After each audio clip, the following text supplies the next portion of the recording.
Halo, perkenalkan nama aku Merisna Alia Octavia dengan NIM F03230800. Perkenalkan, nama saya Nabila Manatilah dengan NIM F03233096. Perkenalkan, namaku Muhammad Raffi Sinan dengan NIM F03230095. Kali ini kita akan membahas mengenai cost of production. Hukum penawaran mengasumsikan bahwa perusahaan dapat meningkatkan keuntungan dengan menjual lebih banyak barang atau jasa ketika harga naik, sehingga memberikan mereka insentif untuk meningkatkan supply. Tapi, jika kenaikan harga dipicu oleh peningkatan biaya produksi, hal tersebut mungkin tidak benar. Contohnya, sebuah restoran menaikkan harga satu porsi makanannya sebesar Rp5.000, dikarenakan harga bahan bakunya naik sebesar Rp5.000. Hal ini tidak akan merubah keuntungan yang didapat dari satu porsi makanan tersebut. Nah, tapi kalian tahu nggak sih bedanya cost sama expense itu apa? Kan kalau ditranslate ke bahasa Indonesia artinya sama-sama biaya. Nah, yang pertama, cost itu adalah pembelanjaan yang dilakukan dalam produksi barang atau jasa. Sedangkan beban atau expense berarti berkurangnya nilai ekonomi dalam jangka waktu satu periode akuntansi. Selanjutnya, pengaruh cost terhadap perusahaan. Kira-kira pengaruh biaya terhadap perusahaan itu apa aja sih? Pertama, kemampuan bersaing. Biaya operasional mempengaruhi kemampuan perusahaan untuk bersaing di pasar. Perusahaan dengan biaya operasional yang lebih rendah dapat menetapkan harga yang lebih kompetitif atau mempertahankan margin keuntungan yang lebih tinggi. Kedua, pengaruh pada harga produk. Biaya produksi termasuk biaya bahan baku, tenaga kerja, dan juga overhead berdampak langsung pada harga produk atau layanan yang ditawarkan oleh perusahaan. Jika biaya produk meningkat, perusahaan mungkin terpaksa menaikkan harga produk mereka, yang dapat mempengaruhi daya tarik harga bagi pelanggan. Ketiga, kualitas produk atau layanan. Biaya produksi dan kualitas produk atau layanan seringkali memiliki keterkaitan. Mengendalikan biaya produksi tidak boleh mengorbankan kualitas produk atau layanan, karena kualitas yang rendah dapat merusak reputasi perusahaan. Yang terakhir, ketahanan terhadap perubahan pasar. Perubahan biaya dapat mempengaruhi fleksibilitas perusahaan dalam menyesuaikan diri dengan perubahan pasar. Selanjutnya ada fungsi produksi. Pertama-tama kita harus tahu dulu apa sih itu fungsi produksi. Fungsi produksi adalah konsep dalam ekonomi yang menggambarkan hubungan antara input dengan output yang dihasilkan oleh perusahaan atau produsen. Input sendiri terdiri dari tenaga kerja, mesin, bahan baku, dan juga waktu. Output terdiri dari barang ataupun jasa. Terus kenapa sih fungsi produksi itu penting banget buat perusahaan? Jawabannya adalah karena fungsi produksi membantu perusahaan memahami bagaimana sih mengalokasikan sumber daya mereka secara efisien untuk mencapai tingkat produksi yang diinginkan. Contohnya nih ya, apabila seorang pekerja dengan sebuah mesin 10 kg bahan baku dan dalam waktu 1 jam dapat menghasilkan 100 buah batu bata, maka apabila perusahaan menggandakan inputnya menjadi 2 pekerja, 2 mesin, 20 kg bahan baku, dan dalam waktu 2 jam, mereka dapat menghasilkan 200 buah batu bata. Biar lebih jelas lagi, yuk kita lihat kurva fungsi produksi dan juga total produk. Jika dilihat dari kurvanya nih ya, penambahan operator akan menambah jumlah total output. Tetapi kalau kita amati dengan baik, semakin operator ditambah, semakin sedikit pula penambahan output yang dihasilkan. Dapat ditunjukkan dengan slope yang terbentuk pada awalnya naik atau membentuk cekungan, kemudian pada titik-titik tertentu akan terus naik, tetapi membentuk slope yang lebih landai ataupun cenderung. Next, ada marginal product. Marginal product ini terdiri dari 2 kata. Pertama, marginal yang berarti tambahan atau perubahan kecil, dan juga produk yang berarti produk yang dapat berupa barang ataupun jasa. Marginal product menggambarkan jumlah tambahan output yang dihasilkan ketika 1 unit input tambahan digunakan, sementara semua input lainnya tetap konstan. Ini adalah ukuran seberapa efektif atau efisien penggunaan input tambahan tersebut dalam proses produksi. Marginal product ini penting loh dalam pengambilan keputusan bisnis. Kenapa?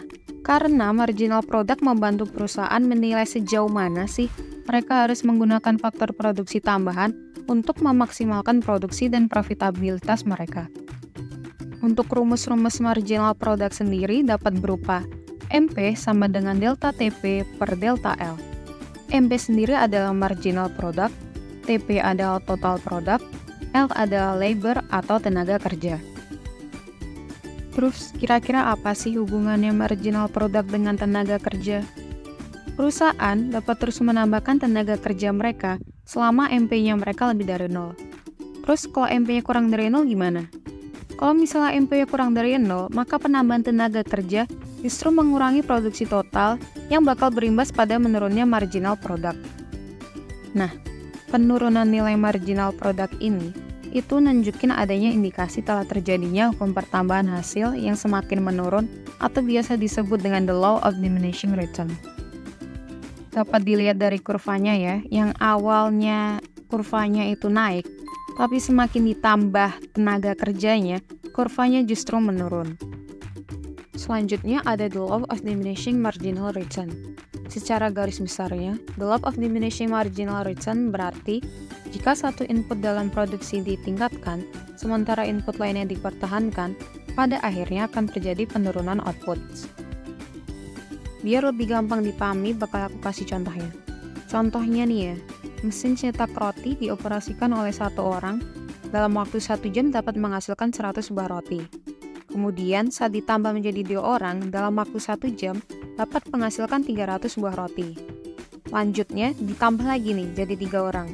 Hasil cetakannya bertambah menjadi 375 roti. Yang terakhir, ketika operatornya menjadi 4 orang, dengan durasi yang sama yaitu 1 jam, roti yang dapat dicetak adalah 400 buah roti. Seperti yang terlihat dalam kurva, ketika suatu input terus ditambahkan dalam proses produksi, awalnya outputnya akan mengalami peningkatan. Namun, ketika input tersebut terus ditambahkan hingga titik tertentu, output yang dihasilkan justru mengalami penurunan. Pada poin selanjutnya, di sini saya akan menjelaskan tentang adanya pengertian total cost. Apa sih sebenarnya yang dimaksud dengan total cost? Total cost itu adalah sejumlah keseluruhan biaya yang dikeluarkan oleh suatu perusahaan maupun individu dalam produksi atau menyediakan suatu barang atau jasa, yaitu mencakup biaya tetap, fixed cost, dan biaya variabel, variable cost. Biaya tetap itu yaitu biaya yang tidak berubah dengan tingkat produksi, sementara biaya variabel itu meningkat seiring dengan peningkatan produksi. Total cost ini tuh penting banget untuk menentukan titik impas atau break-even point dan mengelola keuntungan suatu perusahaan maupun suatu individu dalam memproduksi atau menyediakan suatu barang atau jasa. Untuk selanjutnya, di sini adanya variable cost atau yang bisa disebut dengan biaya variabel, yaitu jenis biaya yang berubah seiring dengan tingkat produksi atau penjualan suatu produk atau jasa. Dalam bisnis, biaya ini tuh kayak meningkat ketika volume produksi atau penjualan meningkat dan berkurang ketika volume produksi atau penjualan menurun. Jadi itu tergantung dengan penjualannya itu naik atau turun, seperti itu. Biaya variabel tuh umumnya berkaitan langsung dengan produksi, sehingga semakin banyak produk atau jasa yang dihasilkan, semakin tinggi biaya variabelnya.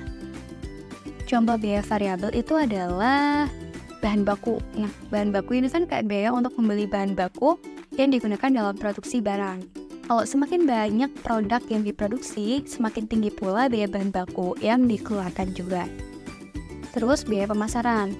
Biaya pemasaran itu kayak seperti iklan online atau biaya kampanye promosi yang berubah sesuai dengan tingkat penjualan atau iklan yang digunakan.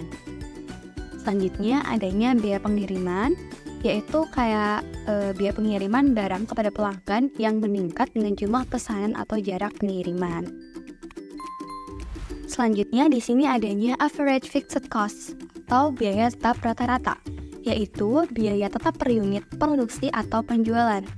Dihitung dengan membagi total biaya tetap oleh jumlah unit yang diproduksi atau yang dijual. Average cost ini menunjukkan berapa banyak biaya tetap yang dialokasikan untuk setiap unit produk. Rumus dari average fixed cost ini adalah total fixed cost dibagi dengan jumlah unit produksi atau penjualan. Jadi saya akan memberikan contoh. Jadi contohnya tuh kayak jika sebuah perusahaan memiliki biaya tetap sebesar $10.000 dalam sebulan dan memproduksi 1.000 unit produk, maka average fixed cost per unit adalah $10.000 dibagi dengan 1.000 unit produk, yaitu satu unit itu seharga dengan $10. Average fixed cost itu cenderung menurun seiring dengan peningkatan volume produksi.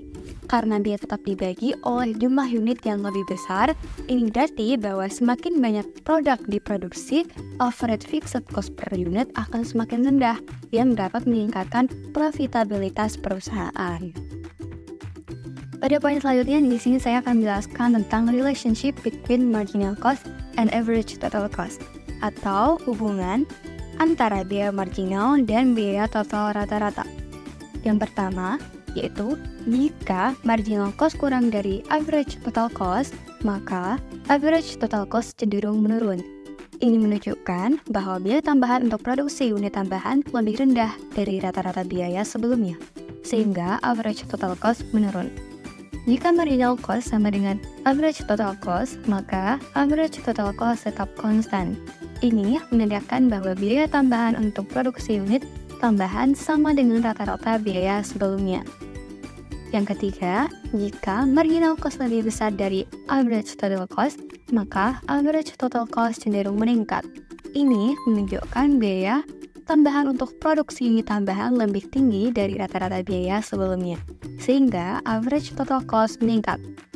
Dalam analisis biaya perusahaan biasanya mencoba memproduksi pada tingkat di mana marginal cost sama dengan average total cost atau titik impas, atau di bawah average total cost untuk mencapai efisiensi yang lebih besar dalam meningkatkan profitabilitas suatu perusahaan maupun suatu individu. Pada materi selanjutnya di sini yaitu membahas karakteristik cost curve atau ciri-ciri dari kurva biaya. Kurva biaya sendiri itu adalah representasi grafis dari hubungan antara biaya produksi atau biaya operasional perusahaan dengan volume produksi atau penjualan.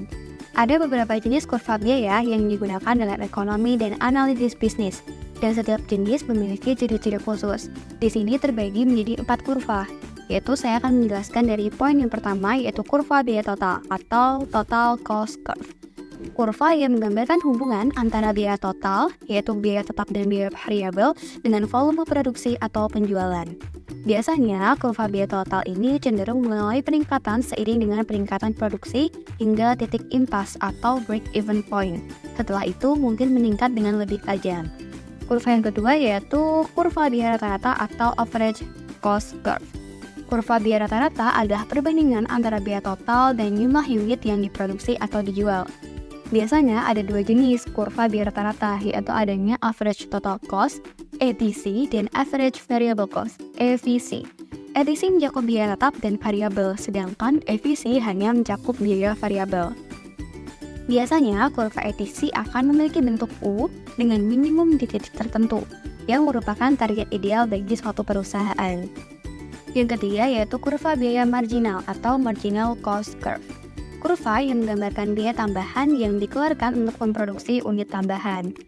Marginal cost curve yaitu cenderung mengikuti biaya variabel dan biasanya akan meningkat ketika tingkat produksi meningkat. Yang keempat, adanya kurva biaya tetap atau fixed cost curve. Kurva biaya tetap adalah garis lurus horizontal yang menunjukkan bahwa biaya tetap tidak berubah dengan tingkat produksi.